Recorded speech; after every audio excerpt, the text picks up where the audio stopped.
ሐምሌ 8 የጀመረው የኢትዮጵያ ሀገራዊ ምክክር ጉባኤ ለውይይት በተለዩት ዋና ዋና አጀንዳዎች ላይ ምክረ ሀሳቦችን ለማቅረብ የሚያስችሉትን የምክክር ሳይንሳዊ ስራዎችን ሲያከናውን ቆይቶ አሁን በመንግስት አደረጃጀት ቅርጽ፣ በፖለቲካ ስርዓት፣ በፖለቲካ ውክልናና የምርጫ ስርዓት እንዲሁም በሃይማኖት ጉዳዮች እንዲሁም በሰላም ግንባታ አጀንዳዎች ላይ ተመካካሪዎች ባቀረቧቸው ምክረ ሀሳቦች ላይ መግባባት ላይ ተደርሷል። እንዲህ ያለው ስኬትን የተላበሰ የምክክር ሂደት ኢትዮጵያ ለዘመናት የተሸከመችውን አለመግባባትና ችግር የምታራግፍበት ወሳኝ ምዕራፍ መሆኑን ተመካካሪ የሃይማኖት አባቶች ነግረውናል። በምክክር የማናተርፈው ነገር የለም። የሰው ህይወት እናተርፋለን፣ ሰላምን እናተርፋለን፣ ፍቅርን እናተርፋለን፣ ልማትን እናተርፋለን። እኔ በምክክር የትኛውም ችግር የማይፈታ ነገር የለም ብዬ በዓለም ደረጃ ዛሬ አይገናኙም የተባሉ ሰዎች እኮ በምክክር ዓለምን አንድ ማድረግ ይቻላል። መወያየት፣ መነጋገር፣ አንዱ የአንዱን ልዩነት እንኳን ቢኖር አንዱ የአንዱን ሀሳብ አክብሮ በጨዋነት ኢትዮጵያዊ ጨዋነት። ይሄ ምክክር በታሪክ በብዙ ርዕሶች የሚጠቀስ ጉባኤና ምክክር ነው የሚሆነው። ኢትዮጵያ በዚህ ጉባኤና ምክክር ለብዙ መቶ ዓመታት የ3000 ዓመት ታሪክ ያላት ሀገር ነው ያለን።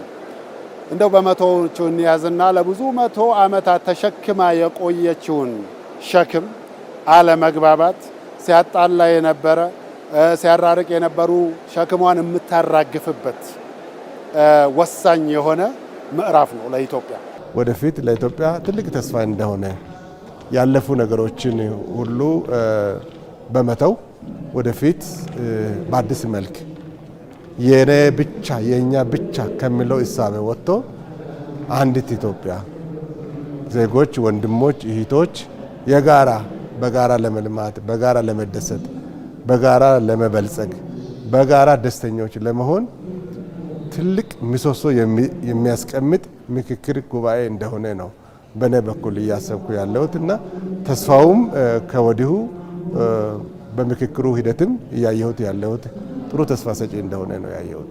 መከባበርና መደማመጥ የተሞላበት ሀገርን ያስቀደመው ይህ የምክክር ሂደት ለዘመናት እንደ ሀገር ለተስተዋሉት ችግሮች መፍትሄ የሚያመጣና ለትውልዱ የተስፋ ብርሃንን የሚፈጥር መሆኑን ያነሱት እንደ ሀገር፣ እንደ ሕዝብ፣ እንደ ማህበረሰብ፣ እንደ ዜጋ የጋራ እያደረግን የትላንትና ስህተቶች አይደገሙ፣ አይፈጸሙ።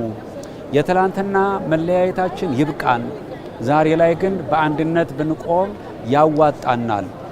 ለሀገር እድገት፣ ለህዝብ ደህንነት፣ ለህዝብ ሰላም፣ ለሀገር ሰላም፣ ለማህበረሰብ አብሮነት መወያየታችን እንደው አማራጭ የሌለው ነገር ነው። ይሄ ምክክር ለኢትዮጵያ ከነበሩት ግጭቶች፣ ችግሮች፣ ዘርፈ ብዙ ችግሮች መፍትሄ የሚያመጣ አቅጣጫን የሚያሳይ ወደፊት ያለውን የትውልዱን ተስፋ የሚያበራ እንደሆነ ነው ያየሁት። ብዙ የተለያዩ ሀሳቦች ነበሩ። የጉባኤውም ዋናው አንዱ ዓላማ እሱ ነው።